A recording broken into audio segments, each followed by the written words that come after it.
আমি সূরা ফাতিহাটা বাংলায় এত দ্রুত বলতে পারবো, আপনি এত দ্রুত আরবিতে বলতে পারবেন না। আমি একটু বলি তাহলে আসবে না। সমস্ত প্রসঙ্গে বিশ্ব জগতের প্রতিপালক আল্লাহরই যিনি পরম করুণা পরম বিচারদিন মার্গাম তোমার প্রসঙ্গে তোমার সাহায্য প্রতিমাদের চালিত করে সঠিক পথে তাদের পথে যাদেরকে তোমার প্রদান করেছে যারা তোমার শক্তি দানের কথা বলছে। আমি আল্লাহু আকবার। What you are doing? ধুমধাম এই আওয়াজ করছি, মানি আছে কোনো? কিন্তু সূরা ফাতিহার অনুবাদটা কি? চোখে জল চলে আসে। আমি যদি বলি বিতাড়িত শয়তানের প্ররোচনা হতে আল্লাহ তাআলার কাছে আশ্রয় প্রার্থনা করছি। পরম করুণাময় পরম দয়াময় আল্লাহর নামে সমস্ত প্রশংসা বিশ্ব জগতের প্রতিপালক আল্লাহরই, যিনি পরম করুণাময় পরম দয়াময় বিচার দিনের মালিক। আমরা তোমারই উপাসনা করি, তোমারই সাহায্য প্রার্থনা করি। তুমি আমাদেরকে চালিত করো সঠিক পথে, তাদের পথে যাদেরকে তুমি অনুগ্রহ দান করেছো, যারা তোমার রোষে পতিত হয়নি, পথভ্রষ্ট হয়নি। আমিন। আউযু বিল্লাহি মিনাশ শাইতানির রাজিম। বিসমিল্লাহির রহমানির রহিম। আলহামদুলিল্লাহি রাব্বিল আলামিন।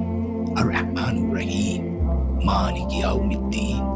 ইয়াকা না'বুদু ওয়া ইয়াকা নাস্তাঈন। ইহদিনাস সিরাতাল মুস্তাকিম। সিরাতাল্লাযীনা আন'আমতা আলাইহিম গায়রিল মাগদুবি আলাইহিম ওয়ালাদ-দাল্লিন। কি সুন্দর। আমি এখন যেটা আরবিতে পড়লাম, আমি প্রত্যেকটা ওয়ার্ড বুঝি। এবং দেখেন সূরা ফাতিহাটা আমার দিয়ে বলা আছে, আমি নাই। আমার মানে হচ্ছে আমি নবীর উম্মত হিসাবে সমগ্র মুসলমান